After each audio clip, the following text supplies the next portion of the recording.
সবাইকে good morning. সকাল সকাল একটা কাজ করতে হবে, সেটা হচ্ছে কি বিস্কুটের প্যাকেট ফ্রিজ থেকে বের করে আমার যে বিস্কুটের কৌটোটা আছে ওখানে রাখতে হবে, শেষ হয়ে গেছিলো। আর আমি সকালে উঠে পড়েছি, এবার চা বানাবো, দেন ব্রেকফাস্ট করবো, দেন চলে যাবো অফিস। আর তো কিছু করার নেই, কালকে আমি সেরকম কিছু শ্যুটও করিনি। আর বাকি যেটা শ্যুট করেছে সেটা প্রগতিই শ্যুট করেছে। বাইরে তো রোদ উঠেছে, ভেবেছিলাম যে বৃষ্টি বৃষ্টি হবে, কারণ দেখাচ্ছিল পূর্বাভাসে যে বৃষ্টি বৃষ্টি হতে পারে। মেঘটেক কিছুই নেই, রোদ উঠেছে, দেখা যাক, হয়তো স্যাটারডে সানডে হতে পারে। আর এরপরে যে ব্লগটা দেখবেন সেটা প্রগতিই শ্যুট করেছে, আশা করছি আপনাদের ভালো লাগবে। চলুন, আমার তরফ থেকে টাটা বাবাই। ব্রেকফাস্টে ছোলা আলুর সেদ্ধর ভাজা হচ্ছে, এখানে ছোলা সেদ্ধ হচ্ছে, আলুটা ভাজা হচ্ছে, আর এখানে পেঁয়াজ কেটেছি। এই বোর্ডটা এটা হচ্ছে সবজি কাটার জন্য, বাড়িতে মা তো ইউজ করে না, মা বটিতেই কাটে, আমি এসেছি তাই এটা মা বের করে দিয়েছে, এটাতেই আমি কাটলাম। আর পেছনে আমার বোন বসে আছে। রাতে হয়েছিল মটরশুঁটির কচুরি, এটা আমার বোন গরম করছে, ওকে রান্না শেখানো হচ্ছে। এইগুলো এখনো স্টার্টিং করেছে আর কি, সব গরম টরম করা।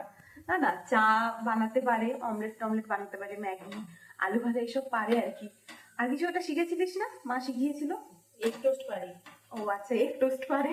আর বোধহয় ডিমের ঝোল বানানো শিখিয়েছিল মা, ওটা কি মানে রক্ত হয়েছে? ডিমের ঝোলটাও বানাতে শিখেছে আর কি। ও ঠিক নিজেও কনফিডেন্ট না ব্যাপারটা নিয়ে, যদিও। মায়ের জন্য এই চাদরটা এনেছিলাম দার্জিলিং থেকে, কেমন লাগছে মা? খুব সুন্দর। আজকে ঠান্ডা নেই, তাও আমি বলার জন্য মা গায়ে দিয়ে গেছে চাদরটা। এইটা হচ্ছে আমাদের বাগান, মা এই ফুল গাছগুলো লাগিয়েছে, এগুলো সব মায়ের করা আর কি। এখানে অনেক অনেক ফুল ফুটেছে, আমি এই ফুলগুলোর এত নামও জানি না ডিটেলে। কিছুটা কাঁটা জাতীয় ফুলের গাছ হবে এখানে। এটা কি মিলি না কি বললো, অনেক অনেক ফুলের গাছ, খুব সুন্দর সুন্দর দেখতে। এই যে এদিকেও আছে প্রচুর ফুলের গাছ, অনেক অনেক ফুল এখানে, সব ফুলগুলো দেখতে কিন্তু খুব সুন্দর লাগছে। একটা ফুলের গাছ আর কি, এটা বেশ ইউনিক দেখতে এই ফুলটা। এগুলো সব আমার মায়ের করা আর কি, মা এগুলো টাইম করে লাগিয়েছে ফুলের গাছগুলো।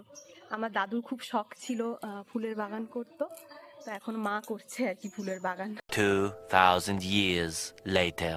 আসলে এই সন্ধ্যেবেলার টাইমটাতে আমার রোজই টিউশন থাকে, তো তাই মানে ওটাই অভ্যেস হয়ে গেছে আর কি, গান শেখাতে যাওয়া। তাহলে আমার টাইমটা ভালো কেটে যায় আর কি। আর বোন থাকলে ওর সঙ্গে গল্প করতাম, ও যেহেতু নেই তার জন্য একটু মন খারাপ আর কি। এখন একটু চা বানাচ্ছি, এই যে এখানে চা হচ্ছে, আর এখানে কয়েকটা ব্রেড সেঁকে নিলাম, এগুলো হচ্ছে খাবো। আর সকালের পর থেকে কিছুই দেখানোর ছিল না, গল্প করছিলাম সবার সঙ্গে, অনেকদিন পর এলাম বাড়ি।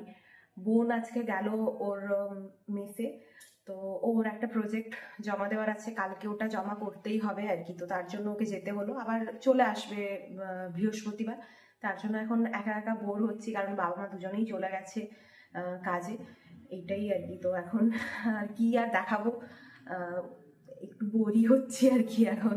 The next morning. তো এদিকে চা বানাচ্ছি, আর আশা করছি আপনাদের ছোট্ট একটা ব্লগ ভালো লেগেছে। তো এরপরে চাটা খেয়ে দেন চলে যাব অফিস, আর তো কিছু করার নেই। আর এরপরে আশা করছি আপনাদের সঙ্গে আমি আমার বিয়ের পুরো সিরিজে একটা অ্যালবাম শেয়ার করতে পারবো। ছবিগুলো পেয়ে গেছি, অনেকদিন আগেই পেয়েছিলাম, বাট ডাউনলোড করে শেয়ার করা হচ্ছিল না আর কি। খাপে খাপে হয়তো শেয়ার করা হয়েছে, বাট একসঙ্গে শেয়ার করা হয়নি। তো অনেক কটা ছবি দেখি, আমি চেষ্টা করছি সব কটা দেওয়ার। সব কটা তো হবে না, কিছু ছবি নিশ্চয়ই যেগুলো সিলেক্ট করে সেগুলো দেওয়ার। আর ভিডিওটাও চলে আসলে ওটাও দিয়ে দেবো। এই ছোট্ট ব্লগটা আপনাদের জন্য রইলো। আর বড় তো কি শ্যুট করবো বুঝতে পারছি না, কারণ প্রগতি নেই আমার। এখানকার পার্টনার ইন ক্রাইম মানে ভিডিও ব্লগার এখন প্রগতি। বোলপুর টকিজের ম্যাক্সিমাম ভিডিও প্রগতিই শ্যুট করে। বেশ, তো যদি এই ব্লগটা কিছু ভালো লেগে থাকে please like share comment follow Bolpur talkie. বেশি কথা ফলো করতে, লাইক করতে, কমে যাতে কেমন লাগছে। দেখা হচ্ছে হয়তো কালকে বা তার পরের দিন, আমি জানি না কখন দেখা হচ্ছে, কারণ আমি কি শ্যুট করবো আই ডোন্ট নো। চলুন টাটা বাই।